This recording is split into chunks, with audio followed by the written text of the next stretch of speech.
Ang overthinking ay ito yung nag-iisip ka ng sobra tungkol sa mga bagay na hindi mo makukontrol. Tulad ng nag-iisip ka sa nakaraan mo at sa hinaharap mo. Palagi mong iniisip ang mga what if at kung ano ang dapat mong ginawa. Iniisip mo rin kung anong gagawin mo sa hinaharap. Sa kakaisip mo sa dalawang panahon na ito, nakakalimutan mo na ang isang panahon. Ang panahon ng ngayon. Tandaan mo, hindi mo maaayos ang nakaraan at hindi mo mahuhulaan ang kinabukasan. Huwag mong sobrang laliman ang iniisip mo dahil mapupunta ka sa depresyon yan. And speaking of depression, alam mo naman siguro kung anong klaseng problema ito. Problemang pangkaisipan at madadamay ang iyong pisikal dahil nakakapanghina ito. Para ka lang bumubuo ng mga problema na hindi naman talaga umiiral in the first place. Hindi naman lahat ng pag-o-overthink ay masama. Ang masama lang doon ay kung hindi ka na makakakilos dahil napuno na ang utak mo ng negatibong pag-iisip. At masama lang ito kung naging sagabal na ito sa pang-araw-araw na buhay. Napaka-common ng issue na ito. Ang dami kong natatanggap ng mga message about this issue. Hindi raw sila makapag-relax dahil napakaingay ng utak nila. Overthinking is linked to psychological problems gaya ng depression at anxiety. It's likely that overthinking causes mental health to decline. And as your mental health declines, the more likely you are to overthink. It's a vicious downward spiral. Malaki ang pagkakaiba ng overthinking at self-reflection. Kasi yung iba, sinasabi nila na nag-self-reflect lang daw sila, kaya malalim ang kanilang iniisip. Ang self-reflection ay nag-iisip ka tungkol sa sarili mo. Kung ano ang gusto mong malaman tungkol sa pagkatao mo, sa talento mo, o sa positive attributes mo. Or you want to gain a new perspective about a situation.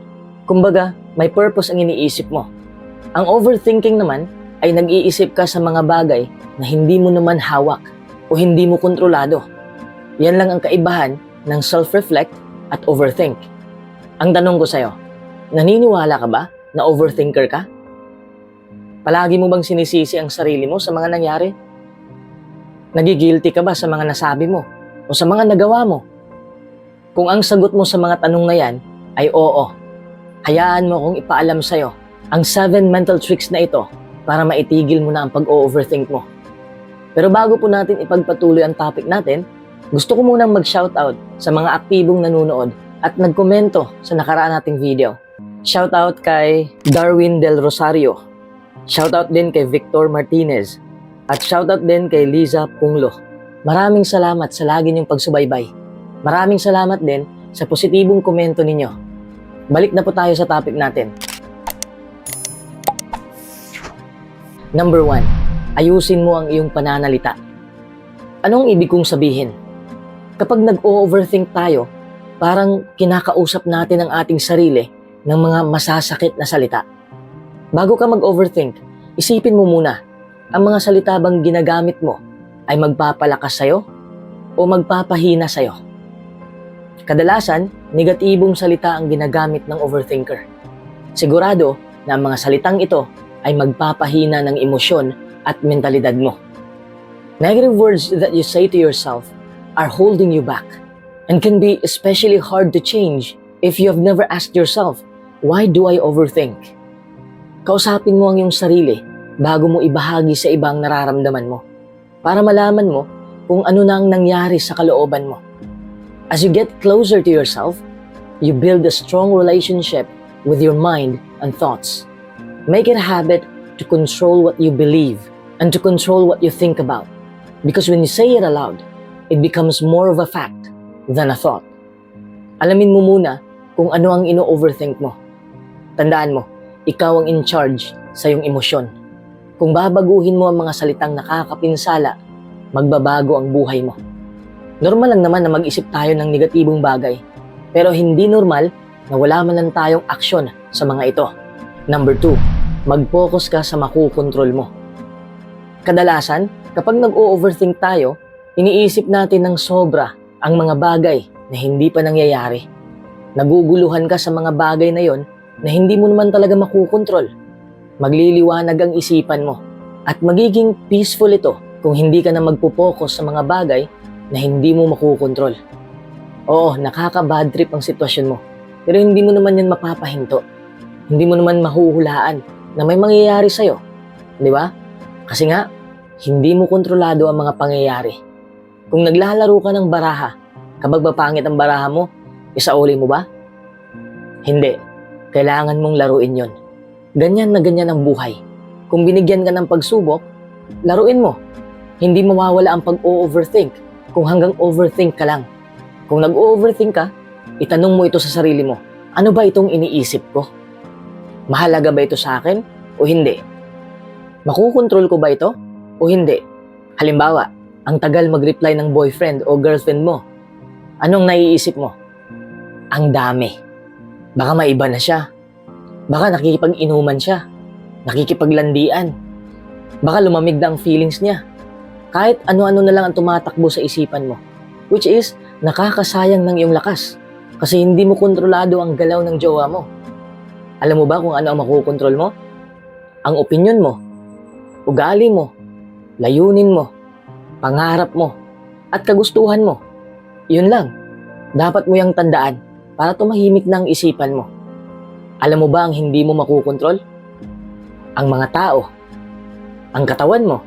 Ibig kong sabihin sa katawan ay kung ipinanganak kang disable, hindi mo kasalanan yun kasi hindi mo yan makukontrol. Hindi naman tayo ang namimili kung saan katawan tayo pumapasok. Di ba? Hindi rin natin makukontrol ang mga kaganapan sa buhay. Hindi natin makukontrol ang lagay ng panahon, ang negosyo. Kasi hindi natin mapipilit ang mga tao na bibili sa atin eh. Minsan matumal ang benta, minsan malakas ang benta. Kung pilit mong kontrolin ang mga bagay na hindi mo makukontrol, masasayang lang ang oras mo. Manghihina ka pa. Kahit hindi mo gusto ang sitwasyon mo ngayon, isa lang ang magagawa mo. Tanggapin mo ito. Tapusin mo na ang pag-o-overthink. Tanggapin mo.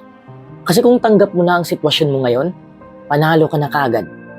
Uulitin ko na naman, ang kahapon ay wala na. Wala ka nang magagawa para maibalik yon. Ang kinabukasan ay wala pa. Hindi mo pa alam ang maaaring mangyari. Pero ngayon ay isang panibagong araw at panibagong pagkakataon na tanging makukontrol mo. Number 3, kontrolin mo ang iyong isipan. Gusto ko malaman mo, yung ino-overthink mo, hindi naman positibo yan eh. Ino-overthink mo ang mga bagay na kinakatakutan mo. Ino-overthink mo ang mga bagay na ayaw mong mangyari. That's destructive. Ang maipapayo ko sa'yo ay gawin mong habit ang mindfulness. Aminado ako na hindi ito madaling gawin, pero napaka-importante. Nagsimula ako mag-practice ng mindfulness noong 2012 pagkatapos ng bagyong Sendong.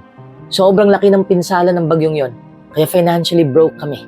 Lahat ng taong naapektuhan nagsimula ulit sa pinakababa. Kaya pati utak ko apektado. Nakaka-depress ang pangyayari. Lahat ng negatibo ay nasa isipan ko na. Kaya pinractice ko ang mindfulness. Ginagawa ko pa rin ito hanggang ngayon. Bakit practicein natin ang mindfulness? Kasi ito ang paraan para mahuli mo ang iyong negatibong iniisip. Ang mindfulness ay tungkol sa kamalayan. Kamalayan tungkol sa iyong mental at physical na estado. Kung hindi bukas ang kamalayan mo, namumuhay ka lang araw-araw na walang alam kung anong nangyayari sa kalooban mo. Kasi ang negatibong pag-iisip ay parang magnanakaw. Tulog ka man o gising, ang magnanakaw ay makakapasok pa rin sa tahanan mo. Kasi nga, wala kang kamalay-malay. Nakuha mo ba ang punto? Ganyan na ganyan ang negatibong pag-iisip. Kung hindi bukas ang kamalayan mo, lalamunin ka nito. Paano mo sanayin ang mindfulness? Gawin mo ang mindfulness meditation. Pumunta ka sa tahimik na lugar. Umupo ka kahit ilang minuto lang. Ipikit mo ang iyong mga mata. At obserbahan mo kung ano ang tumatakbo sa ulo mo. At obserbahan mo ang iyong katawan kung ano ang reaksyon nito. Habang ginagawa mo ito, tandaan mo, huwag mong i-analyze ang pinag-iisip mo.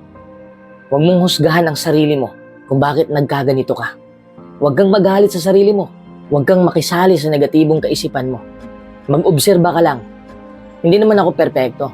Hindi ko naman nabura 100% ang negatibong pag-iisip ko. Kasi hindi naman yun mangyayari.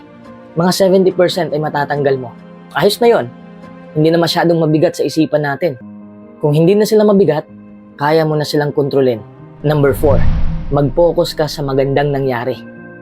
Kahit gaano pa katindi ng sitwasyon mo ngayon, hindi pa rin ako naniniwala na wala man lang magandang nangyari sa'yo. Meron, pero hindi mo napapansin kasi nasasapawan ng negatibo. Sa sobrang pag-iisip mo ng negatibo, napaparalisa na ang utak mo. Next time you sense that you are starting to spiral in that direction, stop. Visualize all the things that can go right and keep those thoughts present and upfront. Normal lang naman na matakot tayong mabigo, pero dapat hindi tayo manatili sa ganitong pag-iisip.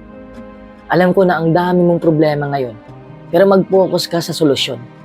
Kung saan ka nakapokus, doon ka rin mapupunta.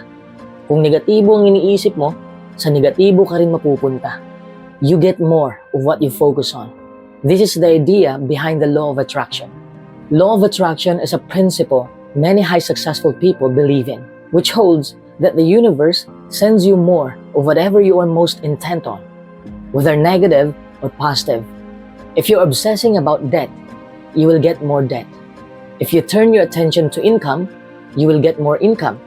Kaya mag-focus ka lang sa magandang pangyayari o nangyari dahil kagandahan rin ang lagi mo makikita. Number 5, hindi mo mahuhulaan ang mangyayari. Tanggapin mo na hindi mo alam ang mangyayari mamaya. Hindi mo alam ang mangyayari bukas. Lahat naman tayo gusto ng maayos na kinabukasan.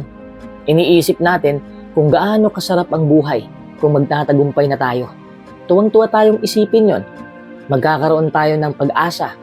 Pero naiisip din natin ang what if. What if hindi natin matutupad ang pangarap natin? What if ganito lang din ang buhay? Dito na magsisimula ang stress, anxiety, galit, kalungkutan. Kita mo yan?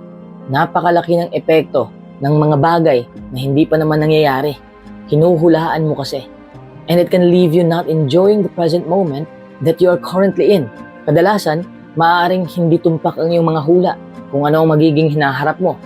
Yung mga negatibong posibilidad na iniisip mo ay maaaring maging positibo. Sinasayang mo lang ang iyong oras at lakas sa sobrang pag-iisip na kadalasan ay hindi naman mangyayari. Kasi nga, hindi mo kontrolado ang panahon at ang sitwasyon. I believe trying to predict the future will not only leave you very disappointed, but also annoyed at yourself for wasting all the time worrying about the future event. Sa halip na mag-alala ka kung ano ang mangyayari sa hinaharap, magplano ka para mahulma mo ng maayos ang hinaharap mo. Doing that will ensure you stay in the present moment and also help you to remain focused on the present day and not get sidetracked when thinking about the future outcome that might not possibly happen at all. Kung gusto mong malabanan ang anxiety, isipin mo lang ang ngayon. Number 6, bumitaw ka na sa nakaraan mo. Palagi ka bang nag-o-overthink sa nakaraan mo? Yun bang iniisip mo na paano kung ginawa ko ito? O iniisip mo na dapat ginawa ko ito noon?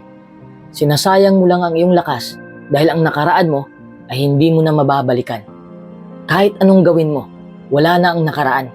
Kung hiniwalayan ka na, kung nakasakit ka, kung ano man ang nagawa mo sa nakaraan, kung ano man ang nagawa ng iba sa'yo, wala ka nang magagawa doon. Ang mga aral lang ang mapupulot mo. Hindi mo na mababago ang nakaraan. Ang tanging mababago mo lang ay ang kahulugan na ibinibigay mo dito. Letting go of the past means you don't let your mistakes control your future decisions. And you don't let bad things that have been done to you control your emotions. Patawarin mo na ang mga nananakit sa'yo. Humingi ka ng tawad kung ikay nakasakit sa iba at bitawan mo na ang galit at puot sa puso mo. Yan lang ang tanging paraan na magagawa mo upang mabago mo ang sitwasyon sa nakaraan. Number 7, mag-focus ka sa ngayon. Tapos na tayong bumitaw sa hinaharap. Bumitaw na rin tayo sa ating nakaraan. Mag-focus na tayo sa kasalukuyan, sa ngayon. Kapag nag-o-overthink ka na, sabihin mo sa sarili mo, hindi ako magpapakontrol sa iniisip ko. Huwag kang sumama sa isipan mo. Dalhin mo ang iyong atensyon sa ngayon. Huminga ka ng malalim. Mag-focus ka ulit. Mag-focus ka kung nasaan ka ngayon. Mag-focus ka kung anong nararamdaman mo ngayon. Tingnan mo kung anong nasa isipan mo ngayon. Nakaka-stress ba ang mga iniisip mo? Pwedeng-pwede mong isulat ang iyong iniisip. Ibuga mo ito lahat sa pamamagitan ng pagsusulat. Ito rin ang ginagawa ko. Our goal is to become more aware of our thoughts and remove ourselves from the being of our thoughts. Dapat obserbahan mo ang iyong iniisip para maunawaan mo kung ano ito at kung bakit nadarama mo ito. Being present is not easy. It requires practice. Ngunit sa tuwing mapapansin mo na nag-iisip ka ulit sa nakaraan mo o nag-iisip ka tungkol sa kinabukasan mo, subukan mong ibalik ulit ang isipan mo sa kasalukuyan. At sabihin mo, wala na akong magagawa sa nakaraan ko at hindi ko rin kontrolado kung ano ang mangyayari sa hinaharap. Ang tanging makukontrol ko lang ay ang ngayon. Kaya titigil na ako sa pag-iisip ng nakaraan at hinaharap ko. I will only think the here and now. This practice will be difficult in the beginning, but as with anything, in due time, it will begin to transform your life and come more naturally. Above all, higher awareness will help you reduce your overthinking.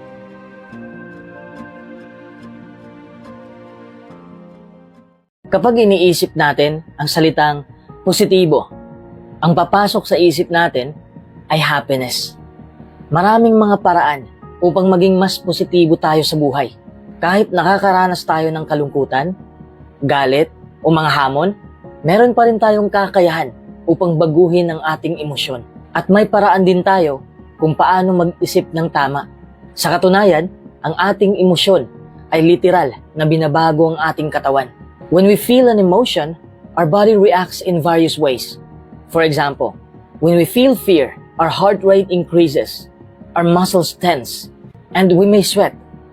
When we feel happy or excited, our body responds with increased levels of energy and pleasure.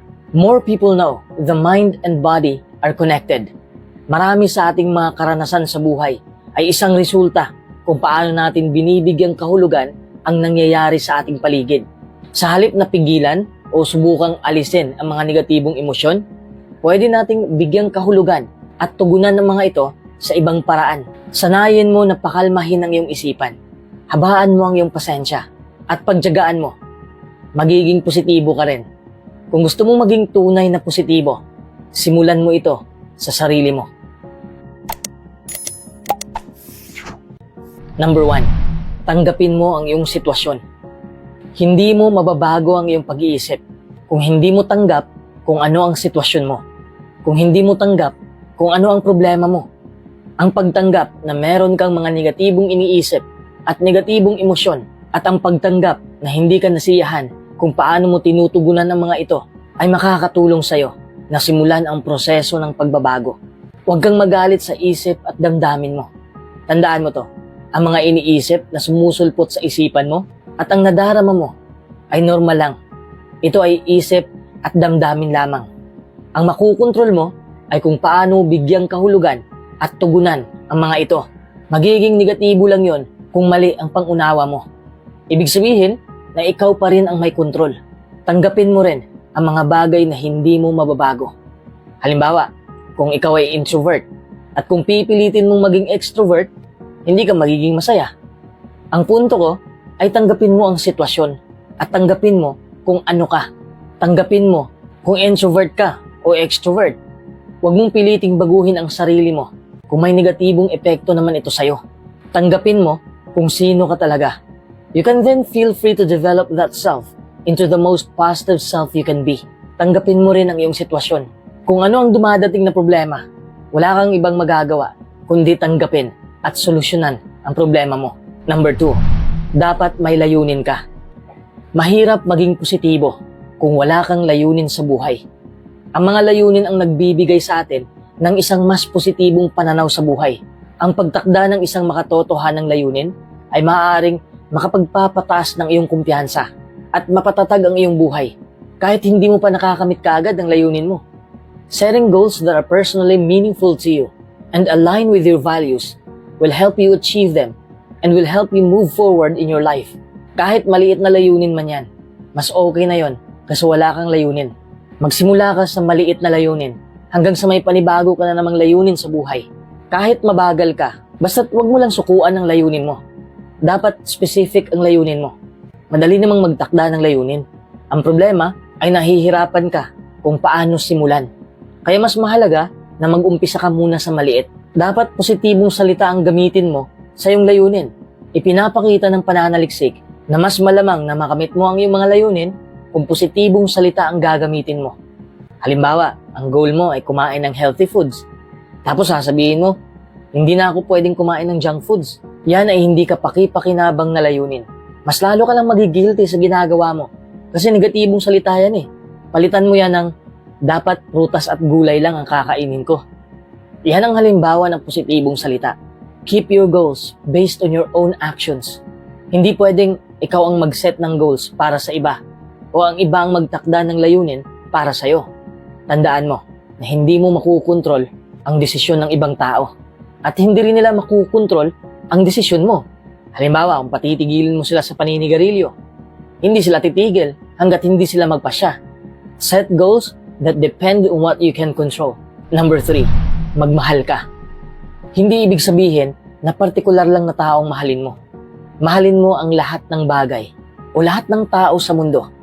Paano ka maging positibo kung galit at puot ang nakabalot sa buhay mo? Extend the feelings of love you already feel for your closest family members and extend it to others in the world. Makikita mo kagad ang positibong epekto nito. Love is good for your mental health. Siguradong mababawasan ang iyong depression at anxiety. Number 4, ibuhos mo lahat sa sulat.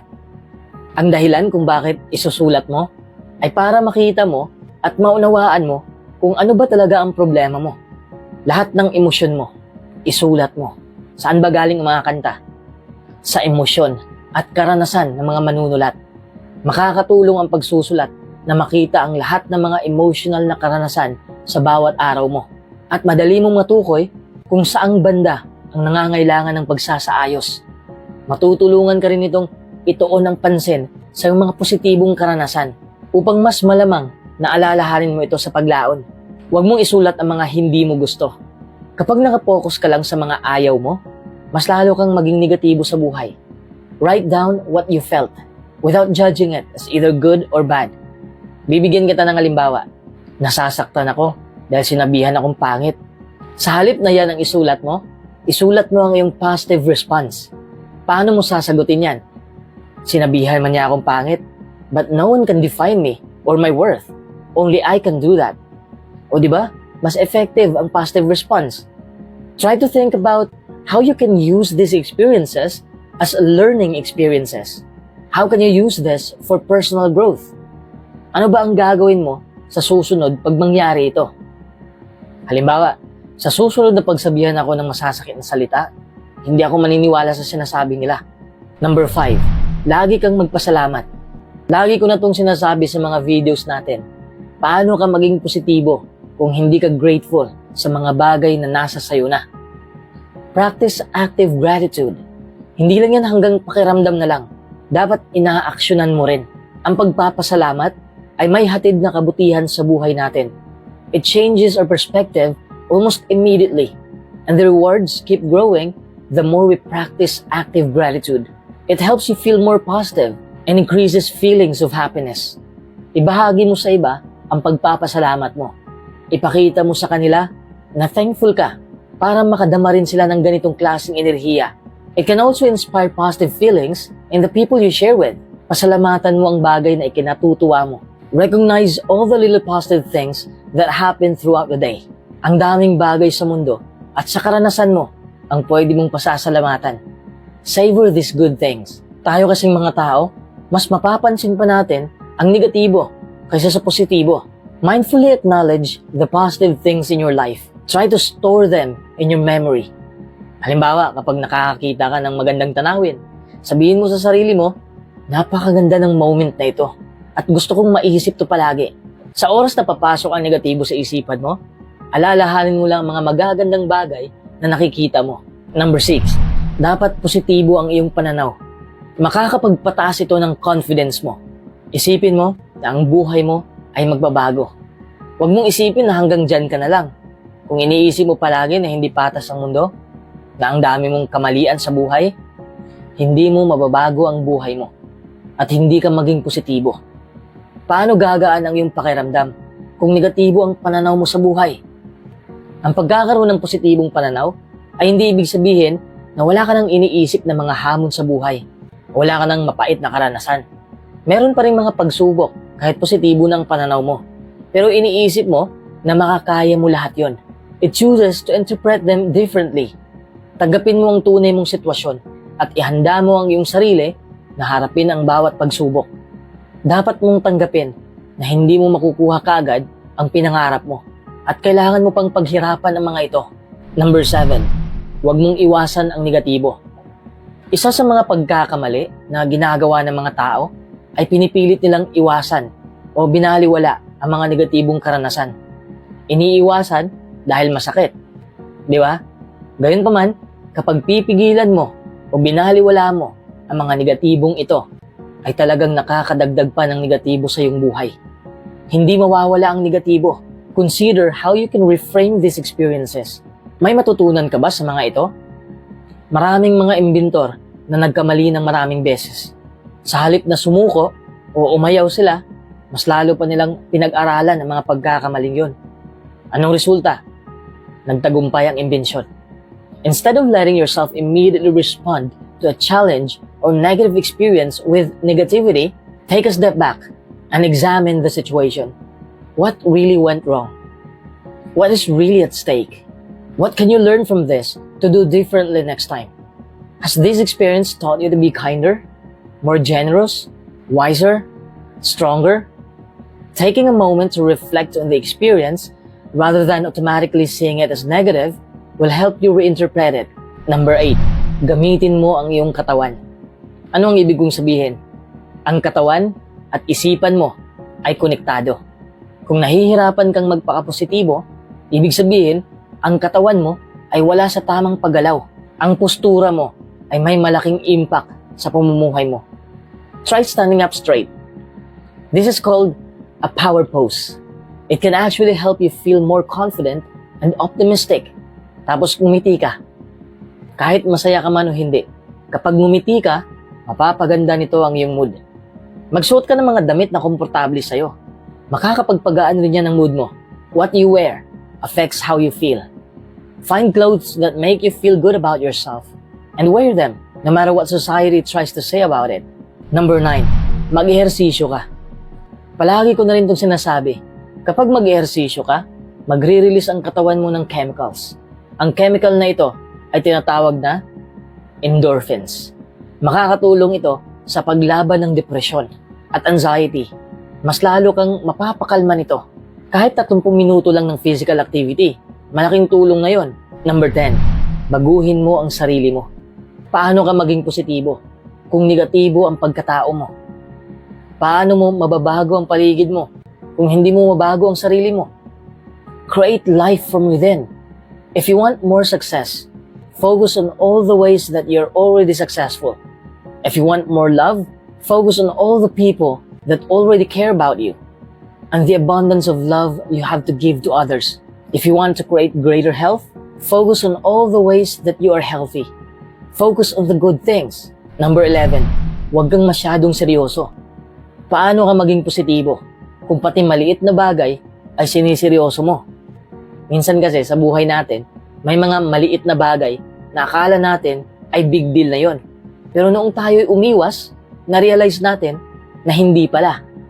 Ang material na bagay, akala natin magdudulot ng kasiyahan sa atin. Pero hindi naman pala. Siniseryoso natin ang mga bagay na wala namang maidudulot na kaligayahang pangmatagalan. We only need 5 basic things to flourish in life. Number 1, positibong emosyon. Number 2, makikipaghalubilo sa mga tao. Number 3, mahalin natin ang ating kapwa. Number 4, kamtin ang makabuluhang bagay. At number 5, magtagumpay. Pero depende na yan sa'yo kung paano mo binigyang kahulugan ang ginagawa mo. Kung hindi mo kasi nakita ang kahulugan ng mga ginagawa mo, hindi ka magiging masaya. Material things really won't make you happy. Number 12, gawin mo ang mga bagay na gusto mo. Simple lang naman to, pero mahirap gawin. Bakit mahirap? Hindi mo kasi alam kung ano ang gusto mong gawin sa buhay. Alam kong abalang-abala ka sa maraming bagay. Sana naman, may oras ka na gawin ang mga bagay para sa sarili mo. When you do something that you love, you are distracted from being sad or negative. Number 13, layuan mo ang negatibong impluensya. Madali lang kasi tayong mahawa sa mga negatibong tao na nakapaligid sa atin. Kung alam mo ang negatibong bagay, dapat layuan mo na kaagad bago ka pa mahawa nito. May malaking impact dito ang mga kaibigan mo. Bad influence ba sila sa buhay mo? Anong desisyon mo? If your friends are always being negative, consider sharing your own positivity process with them. Encourage them to learn ways of being positive too. Kung hindi nila tatanggapin ang positibong pamumuhay na ibabahagi mo sa kanila, oras na para ikaw na lang ang lumayo. Do only what you feel comfortable with. If you don't feel comfortable doing something, you're likely to feel bad about doing it. That doesn't make for a positive experience. Learning to say no to things you don't want to do can help you feel stronger and more at ease with yourself. Number 14, labanan mo ang negatibong pag-iisip. Hindi ibig sabihin na puwersa mong tanggalin. Hayaan mong pumasok at hayaan mo itong lumabas. Ikaw lang kasi ang pinakakalaban ng sarili mo. You can become your own harshest critics. Each time you encounter a negative thought, take the time to challenge it. Marami kasi tayong negatibong naiisip eh. Hindi ko yan kaya. Napakalaking impact ito sa buhay mo. Kapag kasi sinabi mo agad na hindi mo kaya, titigil na rin ang pagkilos mo. Kaya nga wala kang naaabot sa buhay dahil iniisip mo palagi na hindi mo kaya at wala ka ng opportunity. If you find that you frequently have negative thoughts about yourself or about other people, make it a habit to find positive things to say about yourself.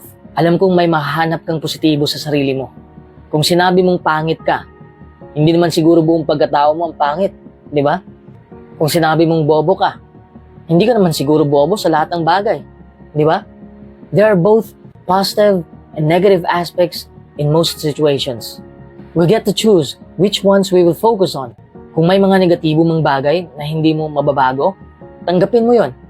Minsan kailangan nating tanggapin na ang buhay ay hindi talaga patas. Ganyan na talaga ang buhay. Hindi natin yan makukontrol. If we waste energy and happiness on the things we can't change, we'll only make ourselves more frustrated. Number 15, huwag kang matakot mabigo. Pabalik-balik ko nang sinabi to. Paano ka maging positibo kung hindi ka pa handang mabigo? Kung hindi ka pa handang tanggapin ang kabiguan? Lahat tayo ay madadapa at magkakamali ng maraming beses. It's about how we get back up again that counts. Kung naghahangad tayo ng tagumpay, tapos hindi rin tayo takot mabigo, may posibilidad na maging positibo tayo sa buhay.